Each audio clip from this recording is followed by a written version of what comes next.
mabilisan lang guys. Gawa tayo ng ang kape. Palitan natin yung kape, pati yung stem, pugas na mabuti. Yan. And then, sigal natin yung ugat ng kape. Taro. Magkatito guys, kaya ingatan nyo. Ingat, kaya pagka gumagawa ka nito, iwala natin ng ganyan kaliliit. Para mabilis maluto. Yan, ganyan. Tapos, luya. Mawang. At sibuyas tayo. Painit tayo ng coconut oil. Bawang, sibuyas, luya, dilis. Ano haluin mo guys? Yan lang yan, gamis lang to. Shrimp na kuban.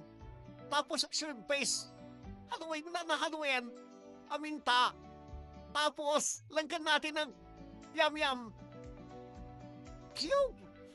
At langgan natin ng unting tubig at isang latang coconut milk muna. Haluin. Okay na siya. Lagyan natin tong dahon. Sa ilalim at mo kasi babaw kasi mabilis nang mauluto yung bunga. Yan, pag kumukulo na siya, check mo lang.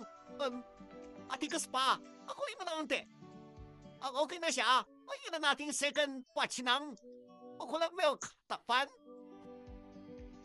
At siling labuyo. Anaduin mo lang kabayan. Walit na ba?